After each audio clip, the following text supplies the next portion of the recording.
Yo, yo, yo, this is not the smartest guys in the room. I am handsome and I see my friend Tom. How are you doing today, Tom? I like that you threw in a "I am handsome." Just what are you doing? Like Stuart Smalley affirmations in the mirror there, looking at yourself in the camera. I'm good enough. I'm smart enough, and gosh darn it, people like me.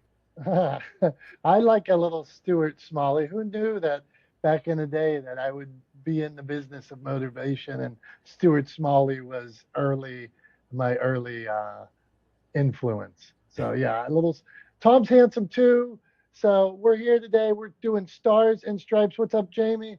What's up, everybody? Stars and Stripes.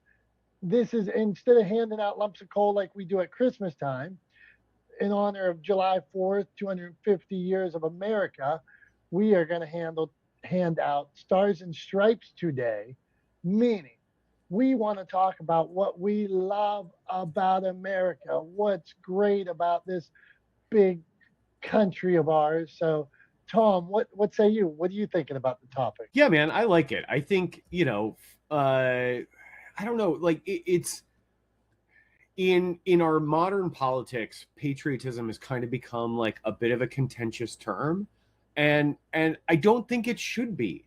And I think the more people from all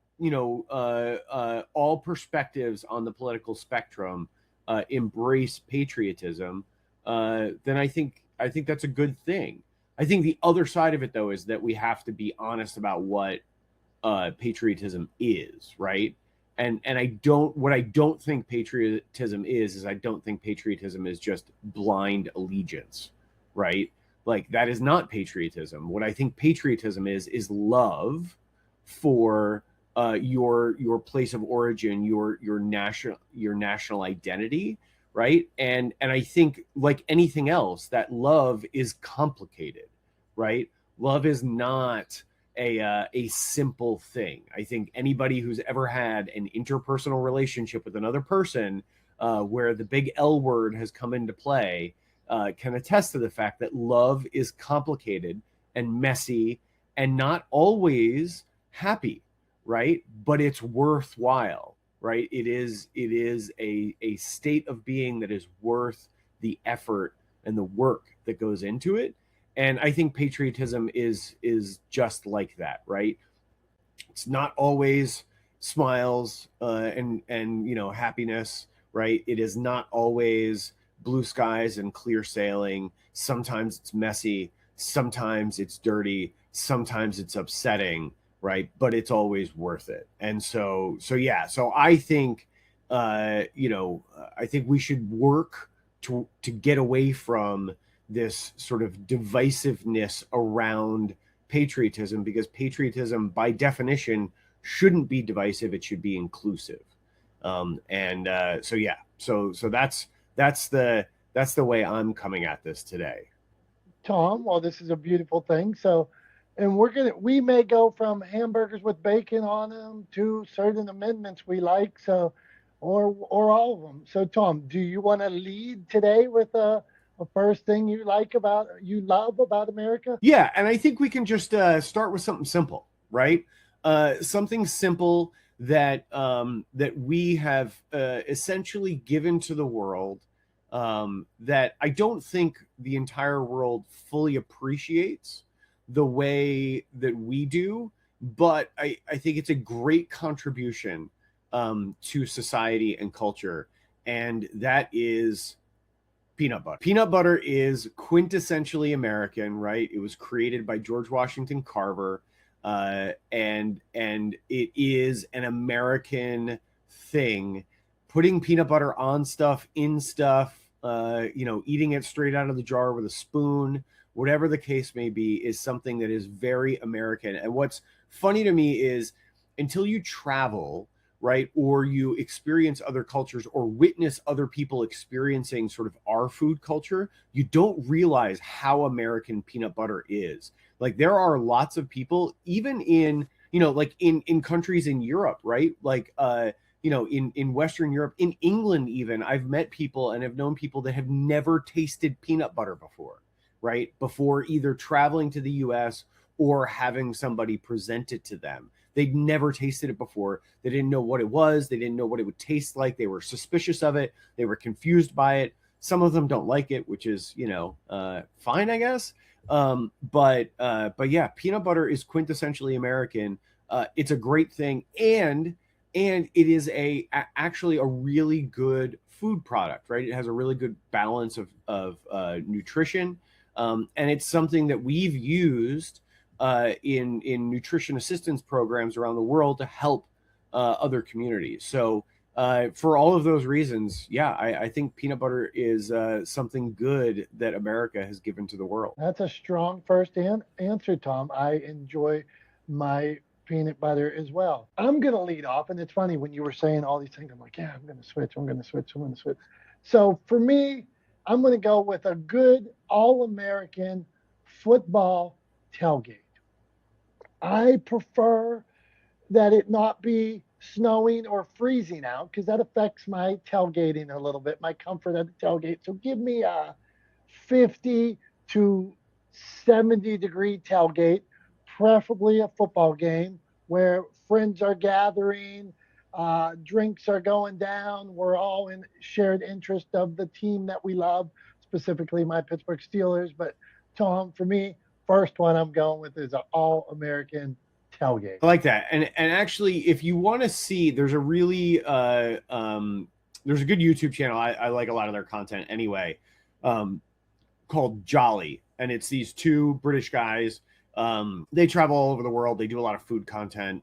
They also have another channel called Korean Englishmen, because one of the guys lived and studied in Korea and speaks fluent Korean, and so he likes to introduce people to Korean culture, but through his experience.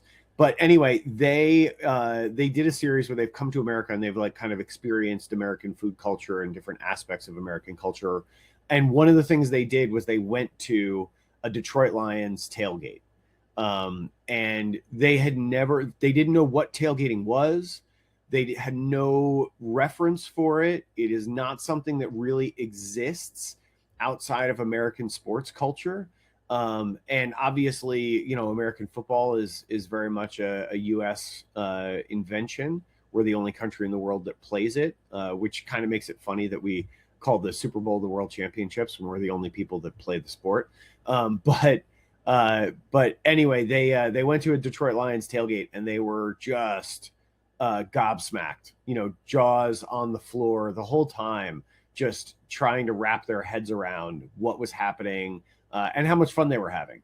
So yeah, I agree with you. I think tailgating is a great thing about America. I always say too, like I'm happy to go to a sporting event, especially if there's a tailgate involved, even if I'm not necessarily a big fan of the sport or a big fan of the team, basically because the culture around sporting events is fun. Going to the event is fun, whether or not you're a huge sports fan. I mean, honestly, if you're a diehard fan, you have a better view on your TV at home, right? Like if you really want to like watch the sport to watch the sport, but if you want to be there to be a part of the experience, yeah, tailgating kind of can't be beat. So I'm with you on that one. All right, Tom. Well, before we get to Dr. Tachi, we're talking things we love about America today. So Tom, since I went, why don't you give us another one and then we'll see what Dr. Tachi, what's up on her list? You mentioned peanut butter and me tailgates. What else you got? I mean, God, I got a bunch of stuff in a bunch of different categories. So I'm kind of not sure which direction to go in. But maybe we'll jump into the arts, right? And maybe like art forms that I'm particularly fond of because I've spent most of my life working in media, but really, sort of television as we know it is a episodic content on television. The sort of a lot of the formats on television as we know it is a very American invention. Entertainment on television and sort of the Hollywood film industry or the sort of modern film industry is also an American invention. The technology was sort of cross-invented film in France and in New Jersey kind of simultaneously. Similarly, television was sort of invented, I think, in Scotland and the U.S. kind of simultaneously. But what it's become in terms of sort of entertainment venues and properties is very much a result of American ingenuity and business. So for those reasons, I mean, look, I wouldn't have the career that I've had if it wasn't for that. So I'll take it, right? But yeah, I think they're good contributions overall, right? Pushed creativity and broken down boundaries and created opportunities for lots of people around the world. So yeah, movies and television as we know them, I think are contributions that we can take credit for. Tom, I don't think anybody could disagree with you on that. So well said. I'll go more traditional here, and I will pick freedom of speech. I sent an email yesterday, and in the email, it was like I was talking about things I love about America. And I said, this is what I think, and you can go ahead and write an email about what you think. So I love that in America that I can give my opinion, give my thoughts, and I love that Tom or somebody else can say opposite, but we both have equal opportunity to say and stand up for whatever it is that we believe. And I know that there's a lot of other places in the world where if you stand up for what you believe, now there could be consequences, but in the other parts of the world, there are a lot greater consequences sometimes for standing up for what you believe and saying it out loud. And in America, we have that right. That right is protected. So I'm going to put that one up high on the list for me, right beside hamburgers, but we'll get into that. Yeah, I mean, look, Tom, I totally agree with you. I think it is something that until you've traveled a bunch and experienced other cultures, it's one of the things that I think a lot of Americans take for granted is the fact that we do have a right to freedom of speech. A lot of people don't have access to that or that right in other countries, and people don't realize that. Americans don't realize that, I think, when they travel abroad sometimes and get themselves in some hot water.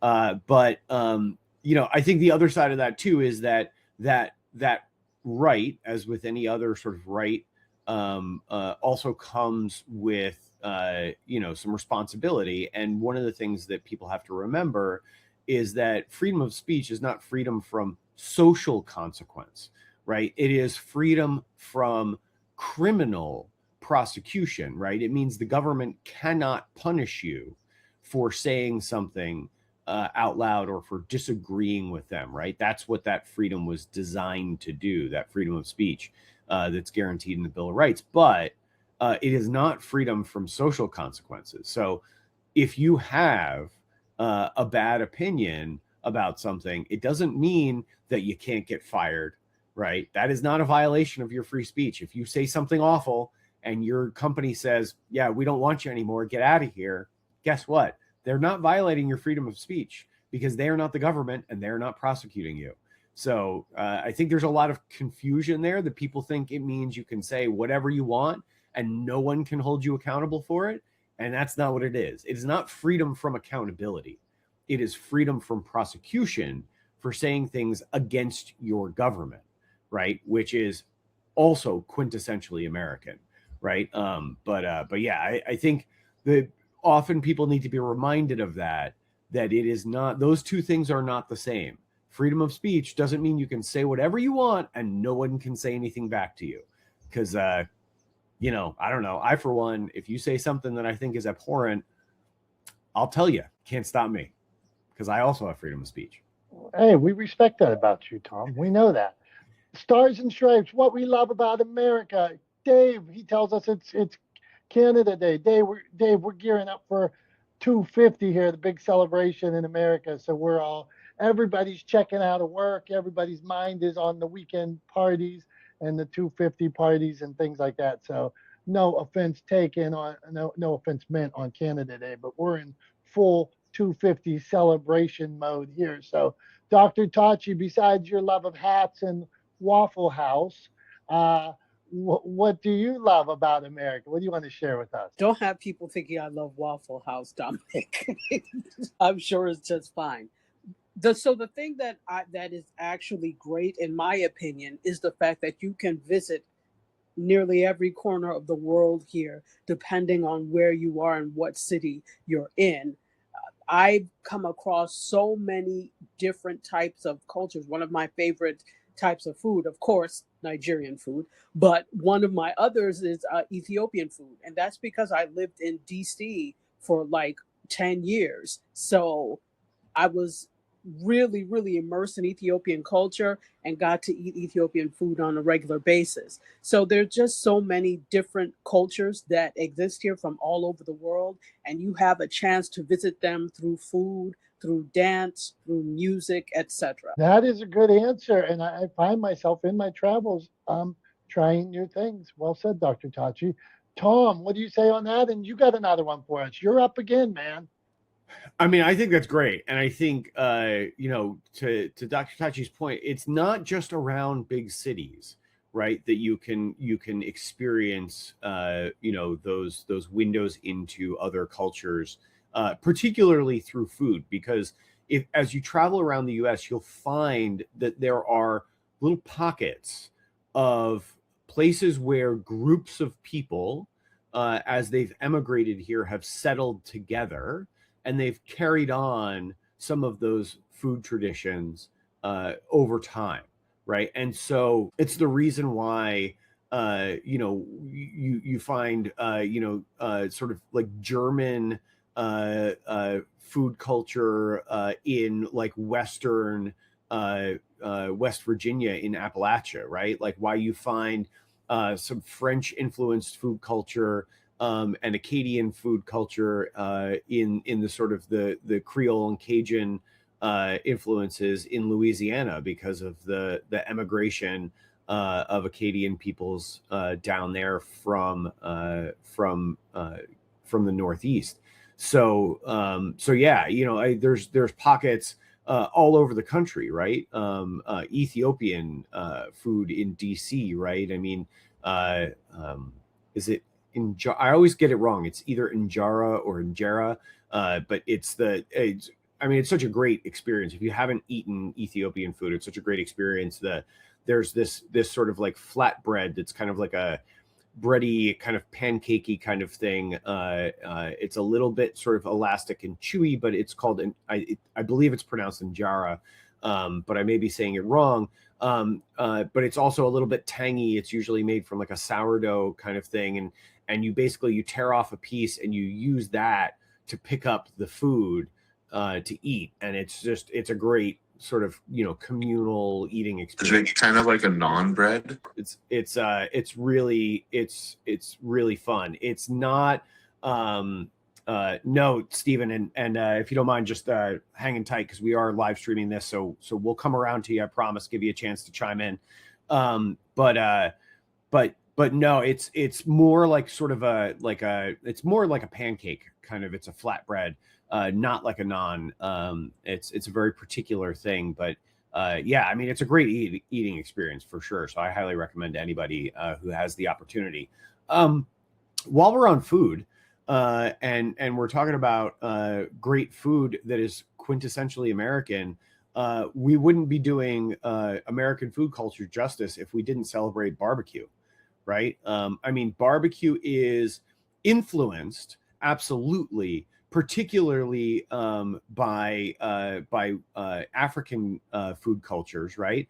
In terms of preparation, some of the ingredients. I mean, okra is a crop that was imported here from West Africa by enslaved peoples, brought here, and so yeah, it is quintessentially American, I think, because it also celebrates making something great from something that others might discard, right? That it is sort of like that quintessential thing of American ingenuity, of figuring out how to make something delicious out of something that others wouldn't necessarily want to eat.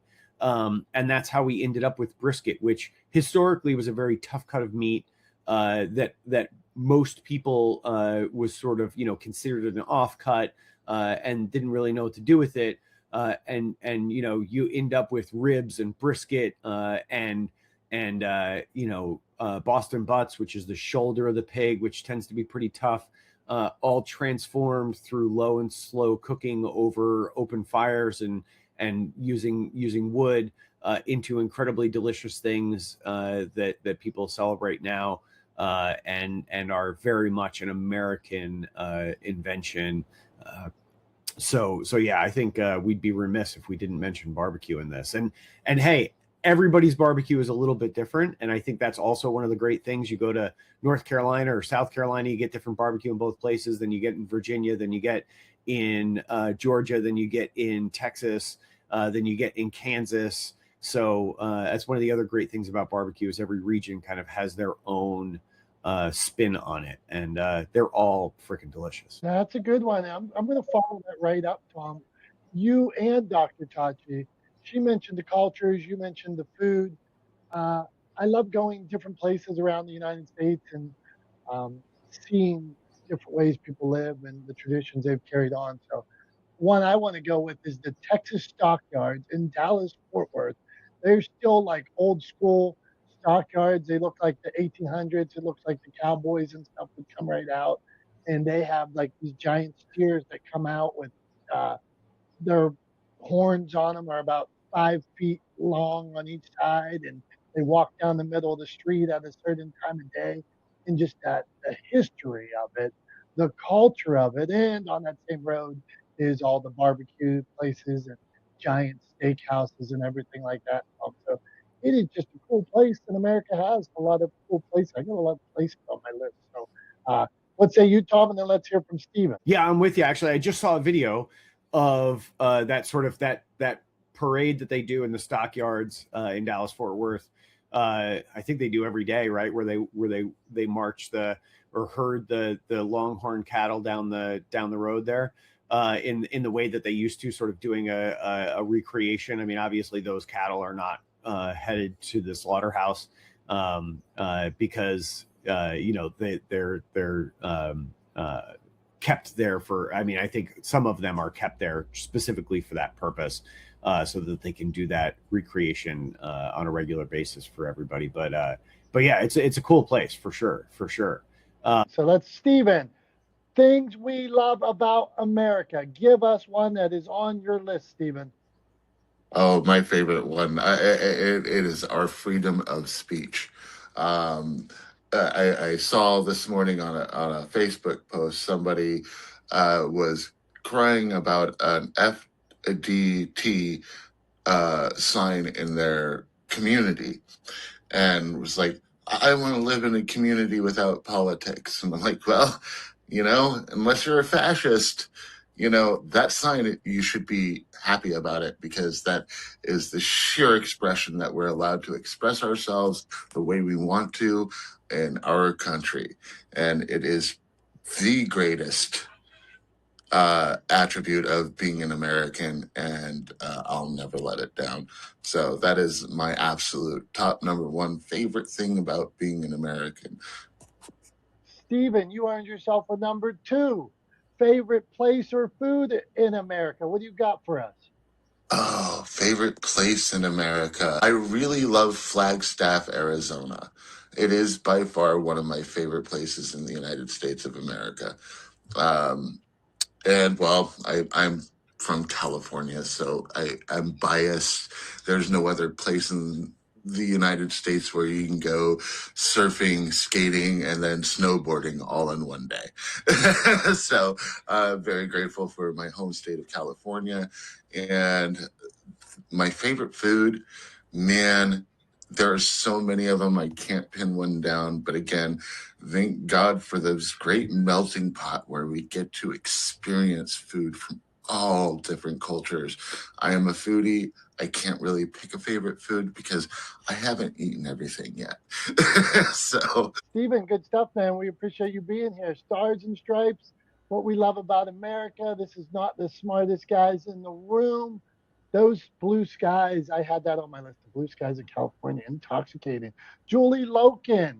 Julie Loken. I see Julie here. Julie, what do you love about America? Well, thanks for the question, guys. And before I start, do you guys prep this show? Because how does Tom know so much about everything? I mean, like from brisket, I mean, like from the backstory of the First Amendment. I'm like, does he pull this stuff just off the top of his head? Because I'm pretty impressed.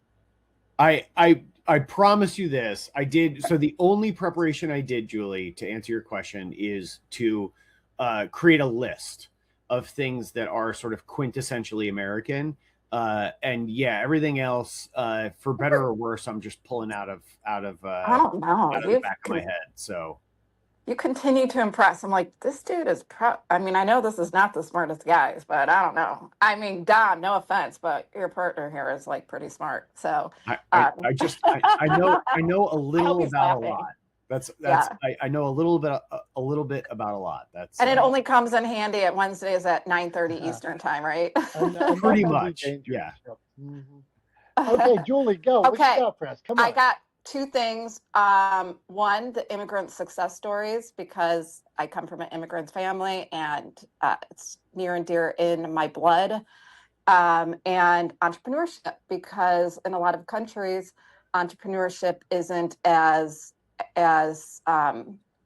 supported. You know, it's not a stigma if you fail. It's almost like a learning lesson, a stepping block if you fail in entrepreneurship here in America. And we have access to capital that a lot of countries don't have. So I think that entrepreneurship is really something that's near and dear, of course, to my heart. So those two things. Thanks.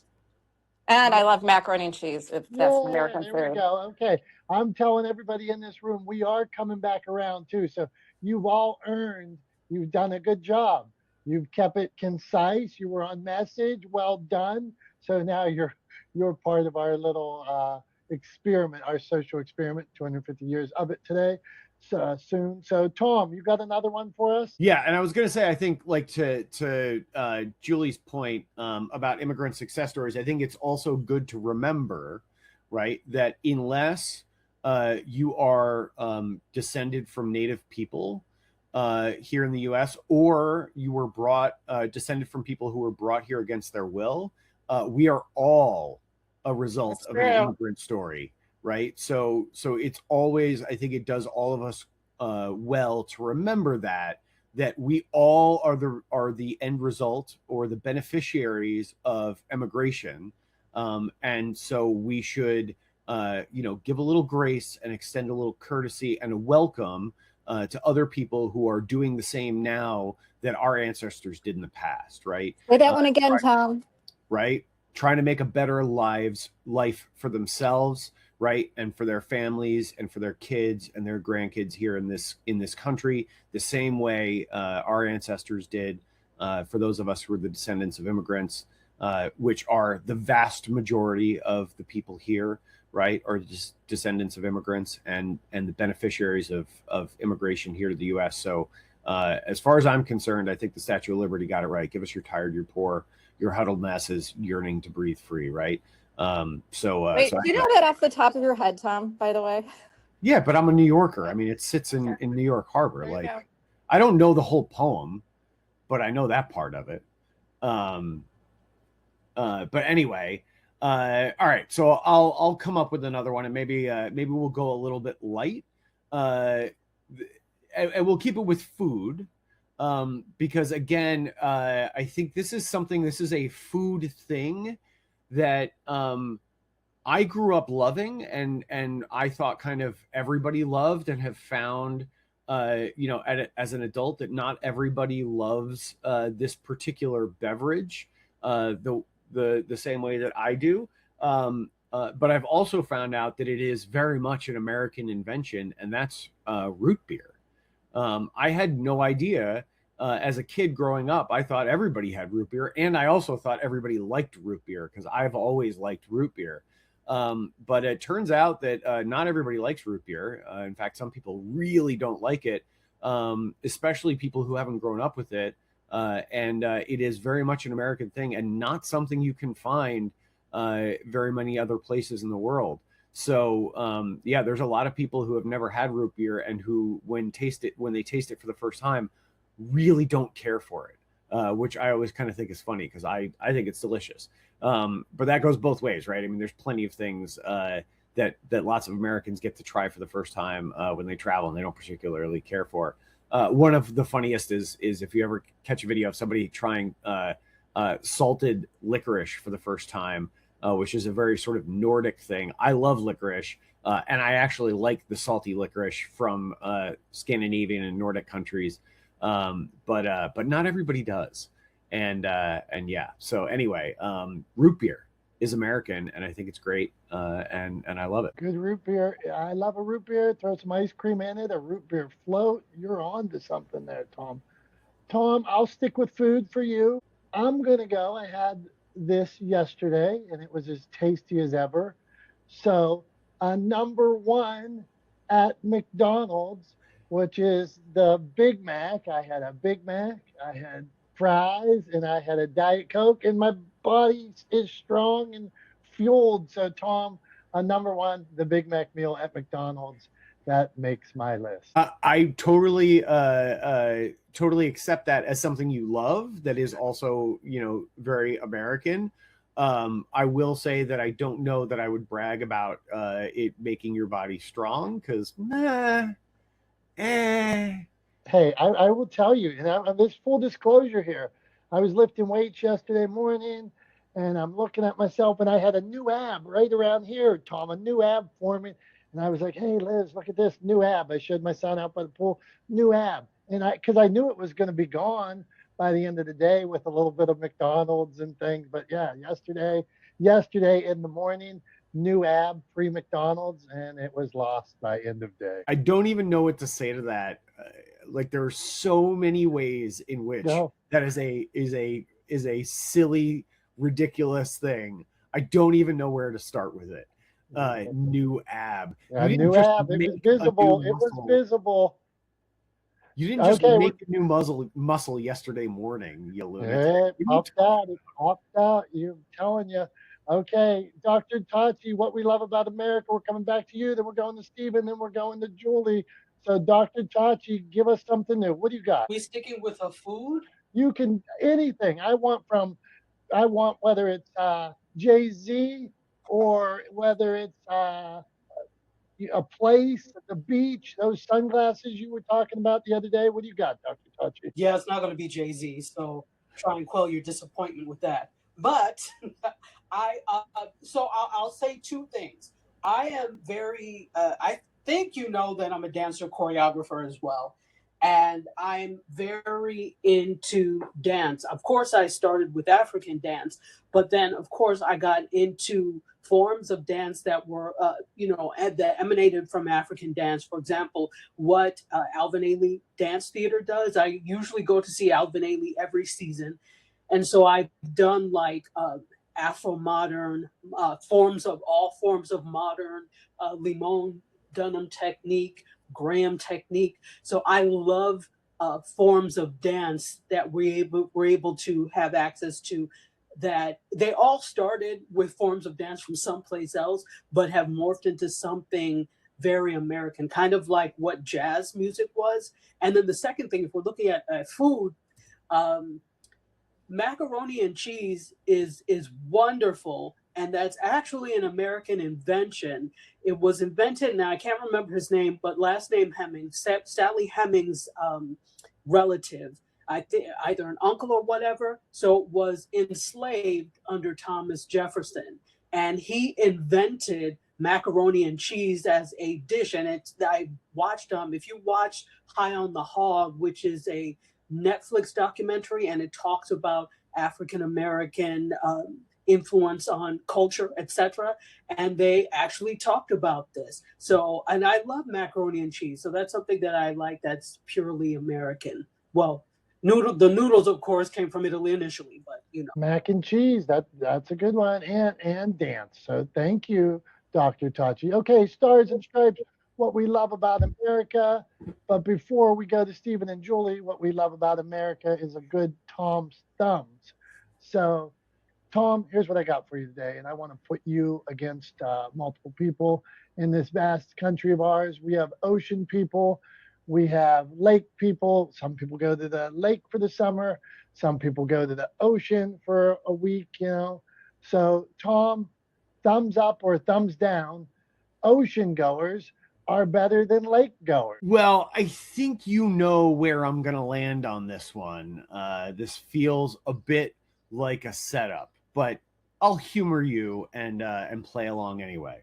So everybody knows I'm an active person, right? I'm a lunatic that does Ironman triathlons. I spend a lot of time outdoors on my bike, right? Running around and also swimming in lakes. And so you know, because I am a active person by nature, I have a hard time going to the ocean, going to the beach, and doing anything other than being active in the water or active on the sand, right? So unless we're engaging in some beach volleyball, right, or throwing a football or a frisbee around, or getting in there and bodyboarding, or actually I haven't surfed, so I'd love to learn how to surf at some point, but like boogie boarding. But if we're not doing any of that, if we're going to the beach to just lay there and sweat on hot sand and get sand everywhere in places it doesn't belong, just so we can say we were there and maybe you know, give ourselves an increased risk of skin cancer in the process, right? That doesn't sound like a good time to me. You go to the lake by comparison, and there are opportunities to hang out by the shore. You can jump in pretty easily. You don't have to worry necessarily about big waves swamping you, right? Generally speaking, you're in fresh water, so it's a little bit easier on you and your skin, right? Than the salt water. Then there's also opportunities to do boating activities, right, on lakes that you don't necessarily have in the ocean. When was the last time you went water skiing or kneeboarding or wakeboarding in the ocean? I bet you haven't, right? Not really suitable for it, but you can definitely do that on a lake. You can hop in a boat, go to the other side of the lake, and maybe find a cliff that you can jump off of into the water, right? You can go swim anywhere you want off of the boat in a lake. So yeah, I mean, I think there's just a lot more options of things to do at a lake than there is at the beach. And most of the time, broadly speaking, you don't have to worry about bringing sand back, smuggling sand back in your nether regions, right? Like you do when you go to the beach, at least the sandy beaches here on the east coast of the US. So yeah, for all of those reasons, absolutely lakes are better than the ocean for summertime activities. And so the ocean is not better. It is not superior. It is not a better time or a better hang or more fun. It is actually worse. And for all of those reasons, it gets a thumbs down. Tom, how cruel, giving all ocean people a thumbs down, giving all ocean people. I see Dr. Tachi, poor Dr. Tachi. She says, I am definitely a beach person. Man, Tom, you hurt her, you hurt me. I'm going to give you, no. I'm going to clarify real quick, right? Because you're making it seem like I'm giving you a thumbs down. I'm not. What you posed to me was the contention that the beach is better than a lake in the summer. And I said, it's not. That idea, that notion that the beach is better than a lake gets a thumbs down. I'm not personally giving a thumbs down to everybody that likes the beach. I'm giving a thumbs down to the contention that the beach is better than a lake. All right, I think I heard what I heard, but we'll let you go with that. Stars and stripes, what we love about America. We're going on here we're rolling away. Tom, I'm going to go with you guys know I love a good Diet Mountain Dew, but just as good as a Diet Mountain Dew that a lot of people don't like, I like a good, wholesome foam cup with my Diet Mountain Dew. Foam cup cools better. I love a foam cup that I can stick my finger through sometimes by accident. And nothing cools better than a foam cup for my Diet Mountain Dew. So about 32 ounces as well, Tom. That's on my list. Yeah, I hate to break it to you. I don't know if you've heard of science, but just in case you haven't, the cup doesn't cool the beverage. I don't know if you know that's not how it works, but I just want to. Hey man, you come to Speedway about 2 miles from my house, you get the big foam cup, and you'd be a changed man. So It it's a go. the styrofoam is definitely a better insulator. It stays colder longer, but it doesn't make it cold. It's cold when it goes in, and it just slowly is warming up over time, right? It doesn't make it colder. I just want to be clear that it is not, styrofoam cups do not refrigerate the beverage. I hear you. Dr. Tachi says, poor Earth. I know, Dr. Tachi. I'm trying. I'm trying not to use straws. I'm a torn man. I'm a complex man. I want to get rid of the straws. I'm mad some days at people for using straws, and then I love a foam cup. So I'm guilty. Tom, give us one, and then let's go. I think Stephen and Julie are next. Go on.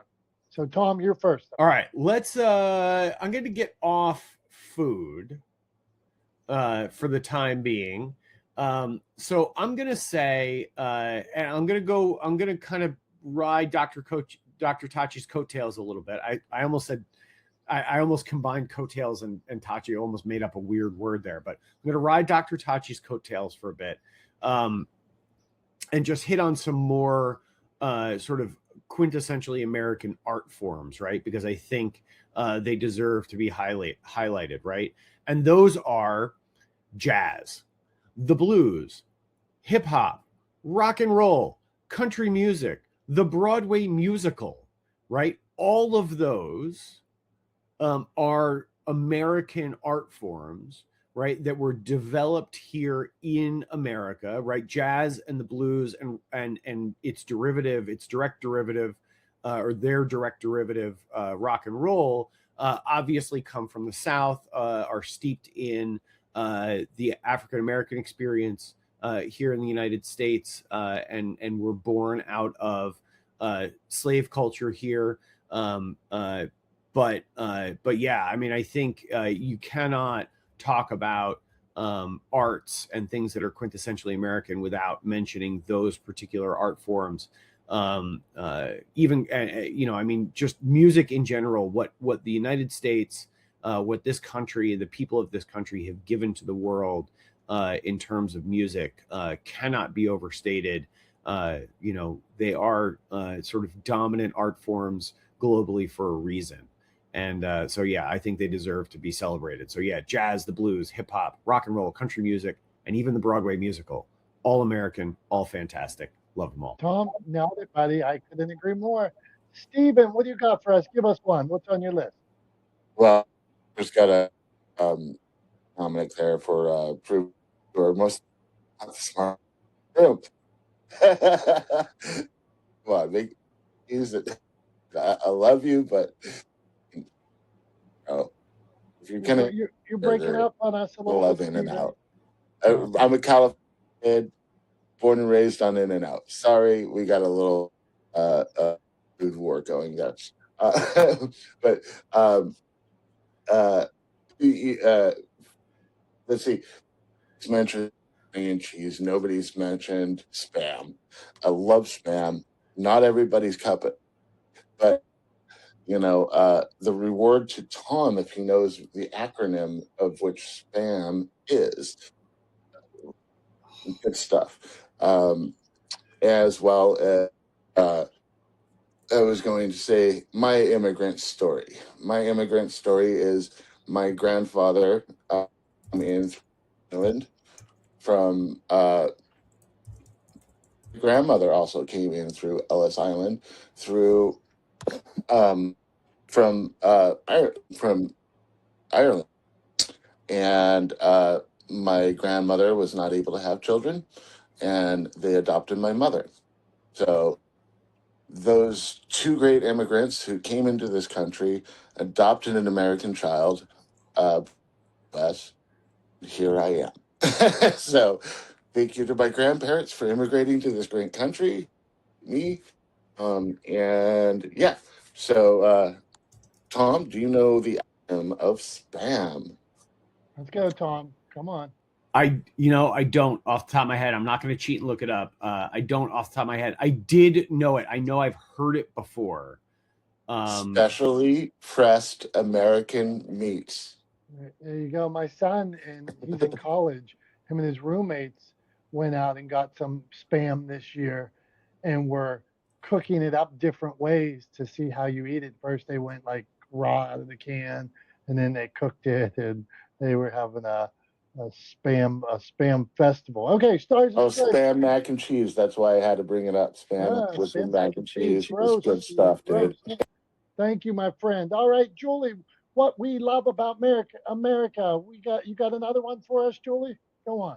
This is all I got. I'm headed to Wisconsin right now, so I'm going to say cheese curds. Probably the worst food on earth to eat for your heart, but it's so delicious. Right out of the fryer. I'm down with the curd. Tom, are you down with the curd? I mean, fried cheese curds are pretty freaking great, and if you're not, they are very much like a Wisconsin thing. They have cheese curds on the menu. So if you want to try them out, if you never had them before, they're very much like a Midwestern, particularly a Wisconsin thing. But if you've never had them before, the ones from A&W are pretty good. They're not the best I've ever had, but they're pretty good. So I recommend them. We need a curd sponsor, Tom. That's what we like. Curds, Dr. Tachi, I see she hasn't had them before. Get yourself a curd. You are correct. They are great.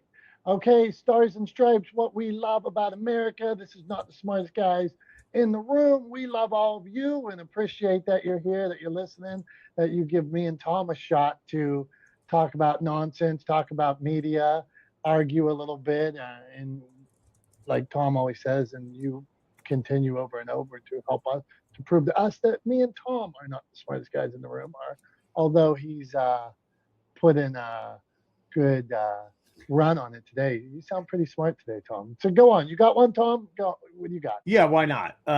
Let's go with, just looking at my list.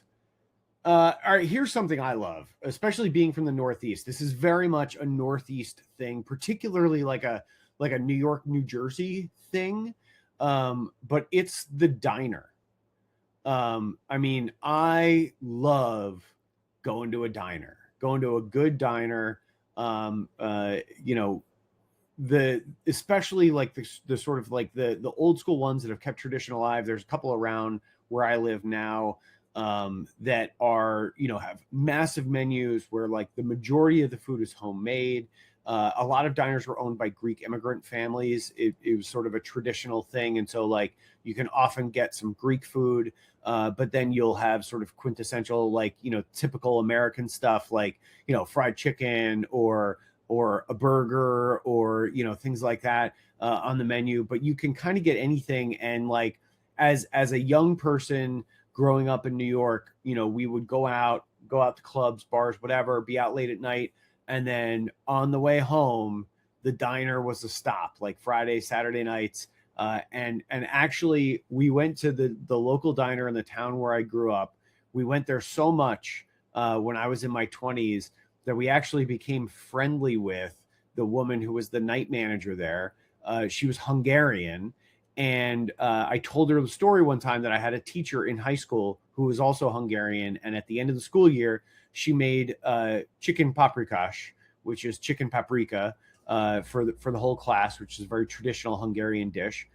She made it for us for lunch and brought it in and fed the whole class. And I told her about this, and she said, "Oh, do you like chicken paprikash?" And I was like, "Yeah, absolutely. I love it. It's delicious." And she was like, "Next week, you come on Saturday night." And I was like, "Okay." So the next week on Saturday night, I made sure to stop by the diner. I was actually by myself.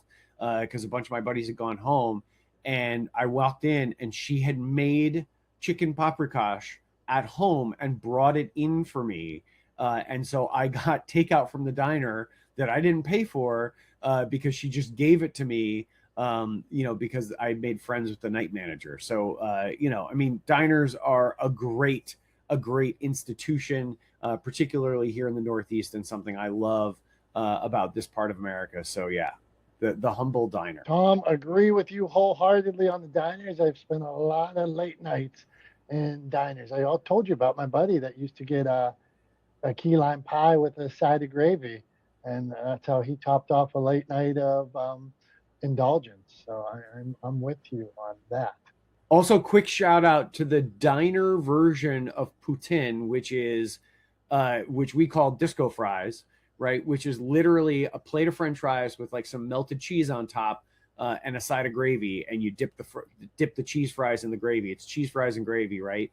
But we called them disco fries. That's what everybody called them, and like it's a very Americanized version of poutine. Yeah. Anyway. Gotta give them a shout out. Fair enough, man.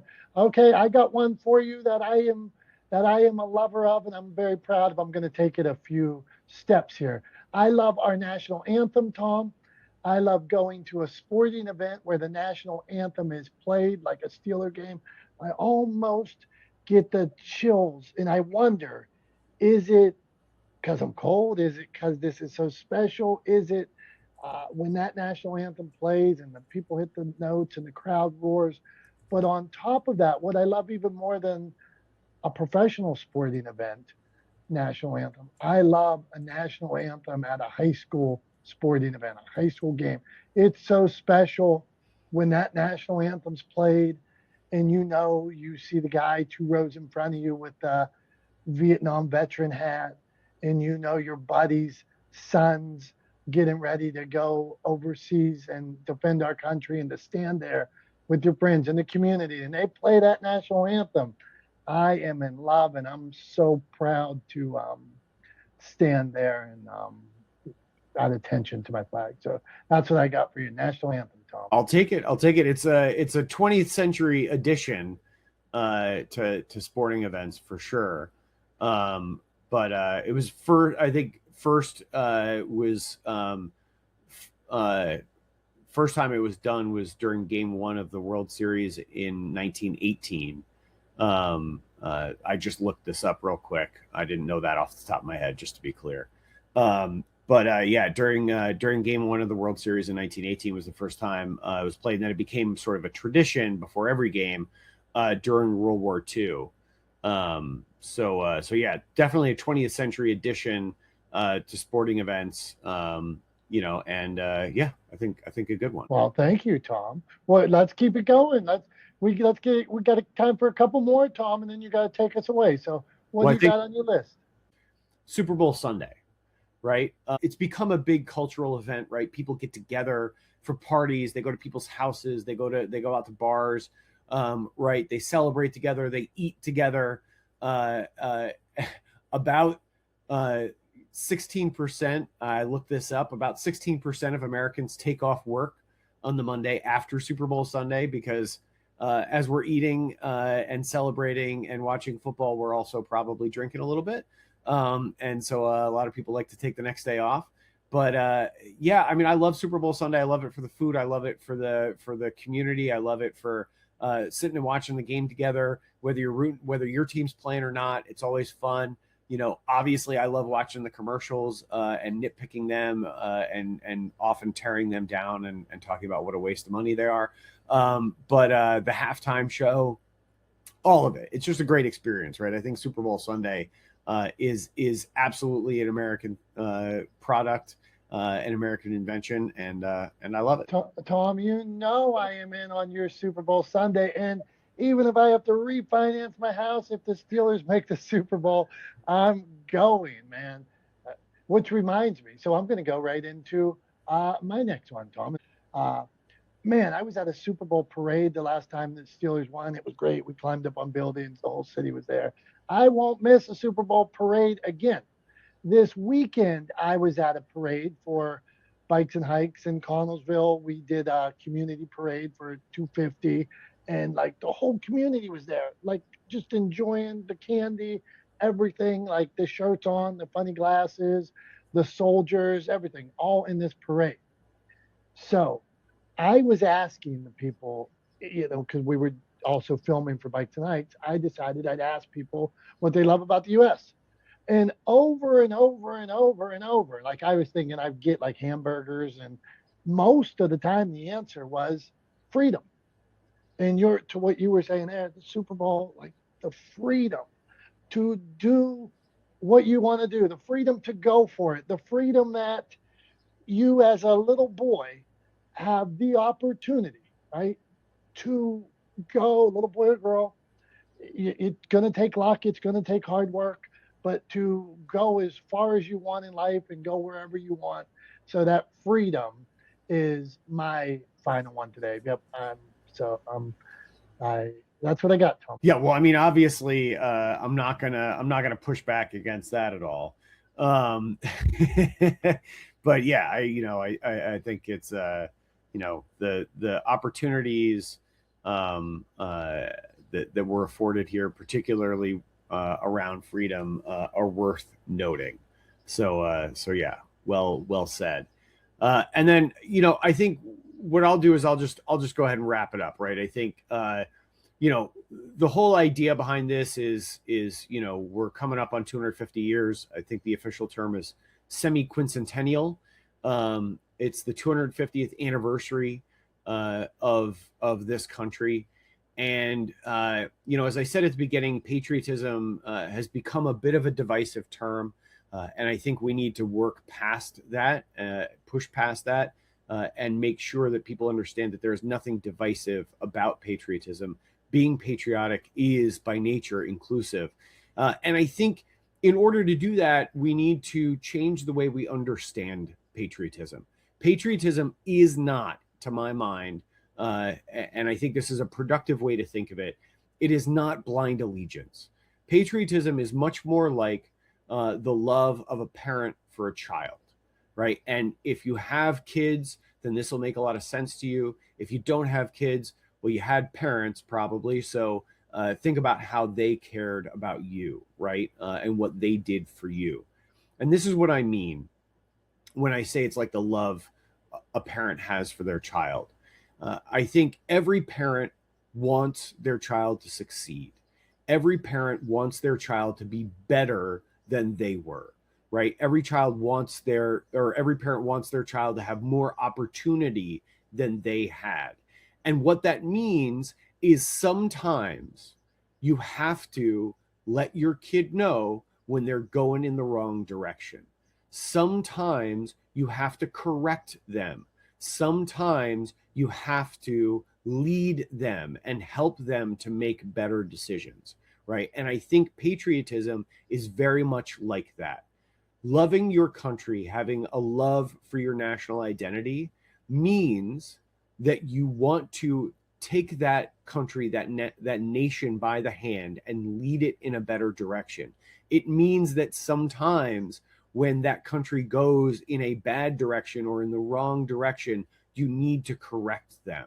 It means that you don't just blindly allow that country to do whatever it wants, whenever it wants. Sometimes you got to sit that country down and make it eat its vegetables, right?